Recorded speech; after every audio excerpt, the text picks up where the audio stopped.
सुनो, जो तुम लोग लगे रहते हो ना कि सब कुछ विज्ञान की देन है, सब कुछ विज्ञान ने किया है और वैज्ञानिक युग में ऐसा नहीं होगा, वैसा नहीं होगा, तो आपकी जानकारी के लिए बता दूं कि दुनिया में ऐसी बहुत सी चीजें हैं जिनका जवाब विज्ञान के पास भी नहीं है। ब्रह्मांड का विस्तार और इसके रहस्यों को विज्ञान ना तो कभी समझा पाया है और ना समझा पाएगा, और भगवान ने इन सब की रचना की है और वही सब इसको खत्म करेंगे। और इस वीडियो को देखने के बाद में आपकी मानसिकता पूरी तरह से बदल जाएगी, क्योंकि पुराणों के खजाने में से आज मैं आपके लिए लाया हूँ ब्रह्मवैवर्त पुराण। इस पुराण में ब्रह्मांड की उत्पत्ति कैसे हुई, इस पृथ्वी की उत्पत्ति कैसे हुई, इस पर जीवन की उत्पत्ति कैसे हुई, किसका जन्म सबसे पहले हुआ, सब कुछ एकदम क्लियर और विस्तार से बताया गया है। और कैसे ब्रह्मांड और पृथ्वी का अंत होना है और कब होना है, ये भी साफ साफ बताया गया है। इसके अलावा पैरेलल स्पेस टाइम टेबल के बारे में कुछ घटनाएं इस पुराण में बताई गई हैं। आपके व्यस्त जीवन में आप पुराणों से दूर हैं, और ऐसे में यदि मैं आपके लिए इस अमूल्य ज्ञान को दे रहा हूं, तो आपका कर्तव्य है कि कम से कम चैनल को सब्सक्राइब करके साथ में घंटी वाला बेल आइकन भी दबा दें और समय निकालकर इस वीडियो को पूरा देखें, क्योंकि अधूरा ज्ञान किसी काम का नहीं है। जय श्री कृष्णा, जय श्री राम। तो चलिए दोस्तों, वीडियो में आगे बढ़ते हैं और प्रारंभ करते हैं ब्रह्मवैवर्त पुराण का प्रथम भाग। दोस्तों, इस पुराण को प्रारंभ करने से पहले इसमें भगवान श्री कृष्ण की वंदना दी गई है, जिसके बिना इस पुराण का पाठन करने और सुनने से आपको कोई लाभ नहीं मिलेगा। इसलिए कृपया इसे भक्ति पूर्वक सुने। गणेश, ब्रह्मा, महादेव, देवराज इंद्र, शेषनाग आदि सभी देवता, मुनि, मुनिद्र, सरस्वती, लक्ष्मी तथा पार्वती आदि देवियां भी जिन्हें मस्तिष्क झुकाती हैं, उन सर्वव्यापी परमात्मा को मैं प्रणाम करता हूँ, जो ब्रह्मा, विष्णु और महेश तीनों के दिव्य स्थूल शरीर को धारण करते हैं, जिनके रोमकूप में पूरा ब्रह्मांड समाया हुआ है, जिन्होंने अपनी कला के द्वारा संपूर्ण ब्रह्मांड की रचना की है तथा जो सूक्ष्म रूप में सदा सबके हृदय में विद्यमान है।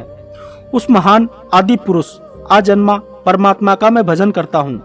बहुत से साधक तथा संत कितने ही जन्मों तक तपस्या करके भी जिन्हें नहीं देख पाते हैं, जो केवल भक्त पुरुषों के ध्यान करने के लिए स्वेच्छा में अनुपम तथा मनोहर श्याम रूप धारण करते हैं, उन परमात्मा श्री कृष्ण का मैं ध्यान करता हूँ।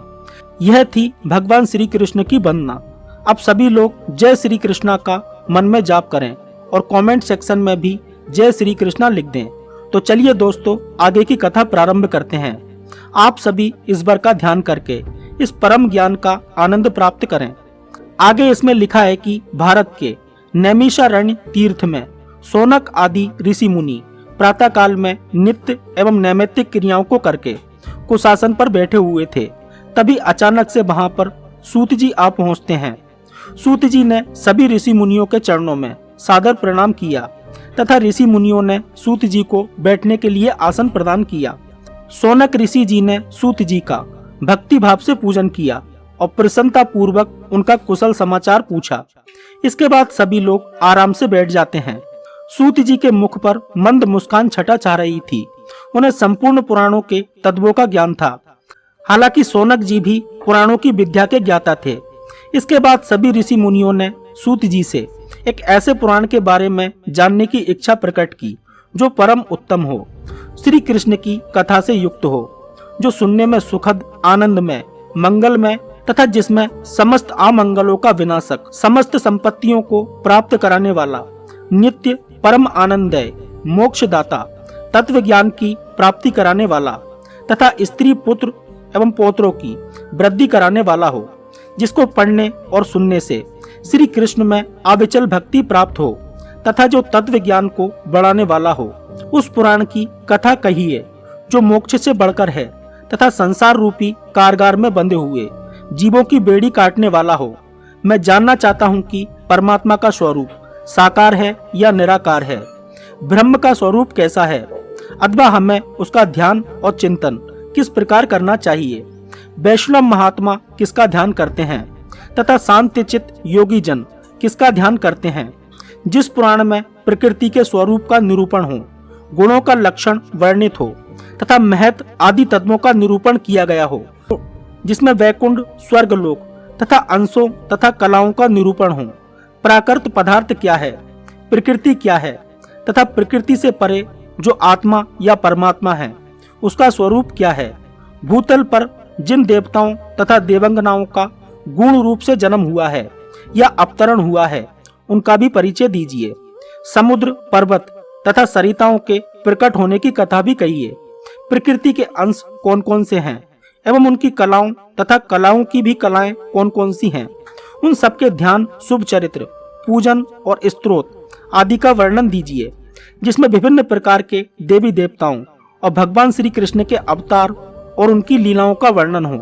इसके बाद सूत जी शौकन जी से कहते हैं कि आपको तो सभी पुराणों का ज्ञान है, लेकिन आपकी आज्ञा से शिरोधार्य कर मैं इस विषय में निवेदन करना चाहता हूँ। पुराणों में सारभूत जो ब्रह्म वैवर्त पुराण है वही सभी पुराणों में उत्तम है। वह हरि भक्ति देने वाला तथा सभी तत्वों के ज्ञान की वृद्धि करने वाला है। यह भोग चाहने वालों को भोग, मुक्ति की इच्छा चाहने वालों को मुक्ति तथा वैष्णव को हरि भक्ति प्रदान करने वाला है। सभी की इच्छा पूर्ति करने के लिए यह साक्षात कल्प वृक्ष स्वरूप है। इसके ब्रह्म खंड में सर्व बीज स्वरूप उस परम ब्रह्म परमात्मा का निरूपण है, जिसमें योगी संत और वैष्णव ध्यान करते हैं। जीवधारी मनुष्य आपके ज्ञान के अनुरूप क्रमशः संत, योगी और वैष्णव होते हैं। सत्संग से मनुष्य संत होते हैं, योगियों के संग से योगी होते हैं तथा भक्तों के संग से वैष्णव होते हैं। ब्रह्म खंड के अंतर्गत प्रकृति खंड है, जिसमें देवताओं, देवियों और जीवों की उत्पत्ति का कथन है। साथ ही देवियों के शुभ चरित्र का वर्णन है। उन देवियों के कवच, मंत्र, स्तोत्र एवं पूजा पद्धति का भी निरूपण किया गया है। उस प्राकृतिक खंड में प्रकृति के लक्षण का वर्णन है, उसके अंशों और कलाओं का निरूपण है। पुण्य आत्माओं और पापियों को जो जो स्थान प्राप्त होते हैं उनका वर्णन है। पाप से प्राप्त होने वाले नरक और रोगों का भी वर्णन है तथा साथ ही उनसे छूटने का भी विचार किया गया है। प्रकृति खंड के बाद गणेश खंड में गणेश जी के जन्म का वर्णन है। इसके बाद श्री कृष्ण के जन्म खंड का वर्णन है। उनके द्वारा पृथ्वी के भार को उतारे जाने का वर्णन है। इस पुराण को 4 खंडों में बांटा गया है। इसमें संपूर्ण धर्मों का वर्णन है। ये सभी की आशाओं को पूर्ण करने वाला है तथा इसका नाम ब्रह्म वैवर्त पुराण है। इस पुराण की तुलना वेद से की गई है। पूर्व काल में निरामय गोलोक के भीतर श्री कृष्ण ने ब्रह्मा जी को इस पुराण का सूत्रदान किया था। फिर इसके बाद ब्रह्मा जी ने पवित्र तीर्थ पुष्कर में धर्म को इसका उपदेश दिया था। धर्म ने नारायण को प्रसन्नता पूर्वक यह पुराण प्रदान किया था। भगवान नारायण ऋषि ने नारद जी को तथा नारद जी ने व्यास जी को इसका उपदेश दिया था। व्यास जी ने उस पुराण सूत्र का विस्तार करके उसे अत्यंत विशाल रूप देकर पुण्यदायक सिद्ध क्षेत्र में मुझे सुनाया। व्यास जी ने इसे 18,000 श्लोकों में विस्तृत किया। संपूर्ण पुराणों को सुनने से जो फल प्राप्त होता है वह इस पुराण के एक अध्याय से ही प्राप्त हो जाता है। यहाँ से दोस्तों अब पुराण में सृष्टि की उत्पत्ति का वर्णन है। जब संपूर्ण ब्रह्मांड में प्रलय काल बीत जाता है और सब कुछ नष्ट हो जाता है, कुछ भी शेष नहीं रहता, तब केवल प्रलय काल के बाद ज्योति ही प्रकाशित होती है, जिसकी प्रभा करोड़ों सूर्यों के समान थी। वह ज्योतिर्मंडल नित्य है और असंख्य विश्व का कारण है। वह स्वेच्छा में रूपधारी सर्वव्यापी परमात्मा का परम उज्जवल तेज है। उसी तेज के भीतर मनोहर रूप में तीनों ही लोक विद्यमान हैं। इन तीनों लोकों के ऊपर गोलोक धाम है, जो कि परमेश्वर के समान ही नित्य है। उसकी लंबाई चौड़ाई 3 करोड़ योजन है। कई विद्वानों के अनुसार 1 योजन का मान 13 से 16 किलोमीटर के बीच होता है। इस हिसाब से गोलोक धाम की लंबाई चौड़ाई 39 करोड़ किलोमीटर से 48 करोड़ किलोमीटर होगी। यह मंडल सभी ओर मंडलाकार फैला हुआ है। परम महान तेज ही उसका स्वरूप है। उस लोक की भूमि दिव्य रत्नमयी है। योगियों को स्वप्न में भी उसका दर्शन नहीं होता, परंतु वैष्णव भक्तजन परमात्मा की कृपा से उसको प्रत्यक्ष देखते हैं और वहां जाते हैं। अप्राकृत आकाश में स्थित उस परम धाम को परमात्मा ने अपनी योग शक्ति से धारण कर रखा है।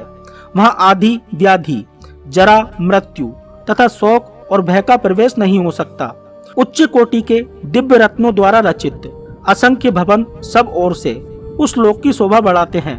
पिछले काल में वहाँ केवल श्री कृष्ण रहते हैं और सृष्टि काल में वह गोप गोपियों से भरा रहता है। गोलोक के नीचे 50 करोड़ योजन अर्थात 650 से 800 करोड़ किलोमीटर दूर दक्षिण भाग में बैकुंठ और वाम भाग में शिवलोक स्थित है। ये दोनों लोक भी गोलोक के समान परम मनोहर हैं। मंडलाकार बैकुंठ लोक का विस्तार 1 करोड़ योजन है। वहाँ भगवती लक्ष्मी और भगवान नारायण सदा विराजमान रहते हैं। उनके साथ 4 भुजा वाले पार्षद भी रहते हैं।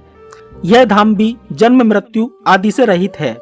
शिवलोक का विस्तार भी 1 करोड़ योजन है। वहाँ पार्षदों के सहित भगवान शिव विराजमान रहते हैं।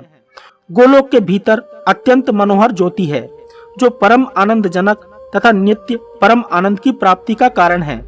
योगी जन योग और ज्ञान की दृष्टि से सदा उसी का चिंतन करते रहते हैं। वह ज्योति ही परम आनंददायक, निराकार एवं परम ब्रह्म है। उस ब्रह्म ज्योति के भीतर अत्यंत मनोहर रूप सुशोभित है जो नूतन जलधर के समान श्याम है। उसके नेत्र लाल कमल के समान प्रफुल्ल दिखाई देते हैं। उसका निर्मल मुख शरद पूर्णिमा के चंद्रमा की शोभा को तिरस्कार करने वाला है। वह मनोहर रूप विभिन्न लीलाओं का धाम है। उसकी 2 भुजाएं हैं। एक हाथ में मुरली सुशोभित है। होठों पर मंद मुस्कान खेलती है। उसके श्री अंग पर दिव्य रेशमी पीतांबर पहना हुआ है। उनके सिर पर रत्नमय मुकुट विराजमान है। वे सदा ही युवा अवस्था में रहते हैं तथा अपने भक्तों पर कृपा करने के लिए अनुकूल रहते हैं। जब भगवान ने देखा कि संपूर्ण विश्व शून्य में तथा कहीं भी कोई जीव जंतु नहीं है, जल का भी कोई अता पता नहीं है, चारों तरफ न वायु है और न ही प्रकाश, बस चारों ओर अंधकार फैला हुआ है। वृक्ष, पर्वत, समुद्र कुछ भी नहीं है। मूर्ति, धातु, शस्य और तृष्णा का भी सर्वथा अभाव हो गया है। ये सब देखकर प्रभु ने स्वेच्छा से सृष्टि की रचना आरंभ की। सर्वप्रथम भगवान श्री कृष्ण से जगत के कारण रूप 3 मूर्तिमान गण प्रकट हुए। उन गुणों में से महतत्व, अहंकार, पंच तन मात्राएं, रूप, रस, गंध, स्पर्श और शब्द, ये 5 विषय क्रमशः प्रकट हुए। इसके बाद भगवान श्री कृष्ण से स्वयं भगवान नारायण का प्रादुर्भाव हुआ जिनकी 4 भुजाएं थी। उन्होंने अपने 4 हाथों में क्रमशः शंख, चक्र, गदा और पद्म धारण किए हुए थे। उनके मुख पर मंद मुस्कान छटा छा रही थी। वे रत्न में आभूषणों से सुशोभित थे तथा कौस्तुभ मणि उनकी शोभा बढ़ा रही थी। इसके बाद भगवान श्री कृष्ण से भगवान शिव प्रकट हुए। उनकी अडग कांति शुद्ध स्फटिक मणि के समान निर्मल एवं उज्जवल थी। उनके 5 मुख थे और दिशाएं ही उनके लिए वस्त्र थे। उन्होंने मस्तिष्क पर सोने के समान पीली जटाओं को धारण कर रखा था। उनका मुख मंद मंद मुस्कान से दिखाई देता था। उनके मस्तिष्क पर 3 नेत्र थे। उनके मुख पर चंद्राकार मुकुट शोभा पाता था। परमेश्वर शिव हाथों में त्रिशूल, पट्टिस और हाथों में जप माला ले रखी थी। और भी बहुत कुछ भगवान शिव के बारे में यहाँ पर बताया गया है। इसके बाद भगवान श्री कृष्ण की नाभि से बड़े बूढ़े महातपस्वी ब्रह्मा जी प्रकट हुए। उन्होंने अपने हाथों में कमंडल ले रखा था। उनके वस्त्र, दांत और केस सभी सफेद रंग के थे तथा उनके 4 मुख थे। वे ब्रह्मा जी योगियों के ईश्वर, शिल्पियों के स्वामी तथा सबके जन्मदाता गुरु हैं। वे तपस्या का फल देने वाले तथा सभी संपत्तियों के जन्मदाता हैं। वे समस्त कर्मों के कर्ता धर्ता एवं संग्रह करता हैं। वे चारों वेदों को धारण करने वाले तथा सभी वेदों के स्वामी हैं। इसके बाद इस पुराण में ब्रह्मा जी के बारे में भी आगे बहुत कुछ बताया गया है। इसके बाद भगवान श्री कृष्ण के वक्ष स्थल से धर्म का जन्म हुआ। उसके हृदय में सबके प्रति दया भरी थी। वह हिंसा और क्रोध से सर्वथा अछूता था। इसके बाद में धर्म से एक रूपवती कन्या प्रकट हुई जो साक्षात दूसरी लक्ष्मी के समान सुंदरी थी। वह मूर्ति नाम से विख्यात हुई। इसके बाद भगवान श्री कृष्ण के मुख से एक शुक्ल वर्ण वाली देवी प्रकट हुई जो वीणा और पुस्तक धारण करने वाली थी। वह करोड़ों पूर्ण चंद्रमाओं की शोभा से संपन्न थी। उन्होंने सुंदर वस्त्र धारण किए हुए थे तथा वह अमूल्य रत्नों को धारण किए हुए थी। उनकी अवस्था 16 वर्ष की थी। वे सुंदरियों में भी श्रेष्ठ सुंदरी थी। वे श्रुतियों, शास्त्रों तथा विद्वानों की परम जननी थी। फिर यहाँ सरस्वती देवी का और भी वर्णन दिया गया है। इसके बाद श्री कृष्ण के मन से एक गौर वर्णा देवी प्रकट हुई। वे नव यौवना देवी संपूर्ण ऐश्वर्यों की अधिष्ठात्री देवी थी। वही फल रूप से संपूर्ण संपत्तियां प्रदान करने वाली थी। स्वर्ग लोक में वही स्वर्ग लक्ष्मी कहलाती हैं तथा राजाओं के यहाँ वे राजलक्ष्मी कहलाती हैं। इसके बाद प्रकृति देवी प्रकट हुई। उनका वर्णन यहाँ पर किया गया है। इसके बाद श्री कृष्ण की जीभ के अग्रभाग से शुद्ध स्फटिक के समान उज्जवल वर्ण वाली एक मनोहारिणी देवी प्रकट हुई, जो सफेद साड़ी पहने हुए सब प्रकार के आभूषणों से विभूषित थीं और हाथ में जप माला लिए हुए थीं। उन्हें सावित्री देवी कहा गया। इसके बाद श्री कृष्ण के मानस से एक पुरुष प्रकट हुआ, जो तपाए हुए स्वर्ण के समान कांतिमय था। ये 5 बाणों के द्वारा समस्त कमियों के मन को मथ डालता था, इसलिए इसका नाम मंथन रखा गया। उस कामदेव से एक श्रेष्ठ कामनी उत्पन्न हुई, जो परम सुंदरी और सबके मन को मोह लेने वाली थी। मंद मंद मुस्कुराती हुई उस सती को देखकर सब प्राणियों की उसमें रति हो गई, इसलिए उसका नाम रति रखा गया। कामदेव 5 बाणों के सहित रति के साथ सिंहासन पर विराजमान हुए। मारण, स्तंभन, जृंभन, शोषण और उन्मादन कामदेव के 5 बाण हैं। उन्हीं को वे धारण करते हैं। अपने बाणों की परीक्षा करने के लिए कामदेव ने एक एक करके 5 बाण चलाए। फिर तो ईश्वर की इच्छा से सभी लोग काम के वशीभूत हो गए। काम पर बस स्खलित महायोगी ब्रह्मा जी का स्पर्म अग्नि के रूप में उद्दीप्त हो उठा। वे देवेश्वर अग्निदेव बड़ी बड़ी लपटें उठाते हुए करोड़ों तारों के समान विशाल रूप धारण करके प्रज्वलित होने लगे। उस अग्नि को देखकर प्रभु श्री कृष्ण ने जल की रचना की। श्री कृष्ण अपने मुख से वायु के साथ जल की एक एक बूंद गिराने लगे। मुख से गिरे हुए उस बिंदु मात्र जल से संपूर्ण विश्व में चारों ओर जल भर गया। उस जल ने प्रज्वलित अग्नि को शांत कर दिया। तभी से जल से आग बुझने लगी। फिर इसके बाद वहां पर एक पुरुष प्रकट हुआ, जो कि अग्नि के अधिदेवता थे। फिर जल से एक पुरुष का उत्थान हुआ, जिसका नाम वरुण था। वे ही जल के अधिष्ठाता और समस्त जल के जीव जंतुओं के स्वामी हुए। इसके बाद जल से एक कन्या भी प्रकट हुई, जिसका नाम स्वाहा था। मनीषी पुरुष उसे अग्निदेव की पत्नी कहते हैं। जल देव से एक कन्या भी प्रकट हुई, जो वारुणी नाम से विख्यात थी। वही वरुण की सती साध्वी प्रज्ञा हुई। भगवान श्री कृष्ण की सांसों से वायु का जन्म हुआ, जो समस्त देहधारियों का प्राण है। वायुदेव से एक कन्या प्रकट हुई, जो कि वायुदेव की पत्नी वायवी के नाम से जानी गई। इसके बाद श्री कृष्ण का शुक्र जल में गिरा। वह 1000 वर्ष के बाद एक अंडे के रूप में प्रकट हुआ। उसी से महान विराट पुरुष की उत्पत्ति हुई, जो संपूर्ण विश्व के आधार हैं। उन विराट पुरुष के एक एक रोमकूप में एक ब्रह्मांड की स्थिति है। वह स्थूल से भी स्थूलतम है, उससे बड़ा और कुछ नहीं है। वे परमात्मा श्री कृष्ण के 16वें अंश हैं। उन्हीं को महाविष्णु जानना चाहिए। वे ही सबके सनातन आधार हैं। जैसे जल में कमल का पत्ता रहता है, उसी प्रकार वे महार्णव के जल में शयन करते हैं। जल में शयन करते समय उनके कान के मैल से 2 राक्षस प्रकट हुए। वे दोनों जल से उठकर ब्रह्मा जी को मारने के लिए चल दिए। तब ब्रह्मा जी ने उन दोनों का सिर अपने चक्र से काटकर उन्हें नष्ट कर दिया। उन दोनों के संपूर्ण मैदे से इस पृथ्वी की उत्पत्ति हुई, जिससे इसका नाम मैदिनी हुआ। उसी पर संपूर्ण विश्व की स्थिति है। उसकी अधिष्ठात्री देवी का नाम वसुंधरा है। फिर श्री कृष्ण के रोमकूपों से नित्य सुस्थिर यौवन अवस्थाएं वाली गाय प्रकट हुई, जिनके रंग रूप अनेक प्रकार के थे। बहुत से सांड, नाना प्रकार के सुंदर मनोहक बछड़े और अत्यंत मनोहर श्याम वर्ण वाली बहुत सी कामधेनु गाय भी वहां प्रकट हुई। उनमें से एक सांड, जो कि करोड़ों शेरों के समान बलशाली था, उसे भगवान श्री कृष्ण ने भगवान शंकर को सवारी के लिए दे दिया। इसके बाद भगवान श्री कृष्ण के चरणों के नल छिद्रों से हंसों का जोड़ा प्रकट हुआ। इसके बाद भगवान श्री कृष्ण के बाएं कान के छिद्र से सफेद रंग के घोड़ों का समुदाय प्रकट हुआ। इनमें से एक घोड़ा भगवान श्री कृष्ण ने धर्म को सवारी के लिए दे दिया। फिर भगवान श्री कृष्ण के दाएं कान के छिद्र से शेरों की श्रेणी प्रकट हुई। उनमें से एक सिंह, जो बहुमूल्य श्रेष्ठ हार से अलंकृत था, उसे भगवान श्री कृष्ण ने माता दुर्गा को दे दिया। उन्हें वही सिंह दिया गया जिसे वे लेना चाहती थी। इसके बाद श्री कृष्ण के योग बल से 5 रथों का निर्माण हुआ। वे सब शुद्ध एवं श्रेष्ठ रत्नों से बनाए गए थे। वे मन के समान वेग से चलने वाले और मनोहर थे। उनकी लंबाई लाख योजन की और विस्तार 100 योजन का था। उनमें लाख लाख पहिए लगे हुए थे।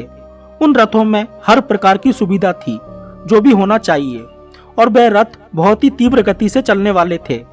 उनमें से एक रथ श्री कृष्ण ने भगवान नारायण को दे दिया, एक राधा जी को दे दिया और बाकी रथ अपने पास रख लिए।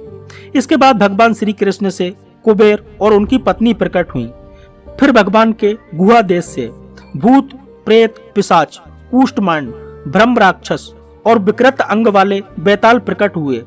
इसके बाद भगवान श्री कृष्ण के मुख से 4 भुजा वाले पार्षद प्रकट हुए, जो हाथों में विभिन्न प्रकार के शस्त्र धारण किए हुए थे, जिन्हें भगवान श्री कृष्ण ने भगवान नारायण को दे दिया और भूत पिशाचों को भगवान शंकर के हवाले कर दिया।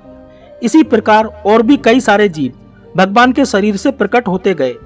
दोस्तों, और भी बहुत कुछ लिखा गया है इस पुराण में, लेकिन एक ही वीडियो में इतने बड़े पुराण को कवर करना थोड़ा मुश्किल है।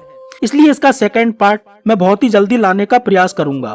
वीडियो अच्छा लगा हो तो प्लीज वीडियो को लाइक करके चैनल को सब्सक्राइब करें और साथ में बेल आइकन जरूर दबाएं, तभी आपको न्यू वीडियो का नोटिफिकेशन मिलेगा। जय श्री कृष्णा, धन्यवाद।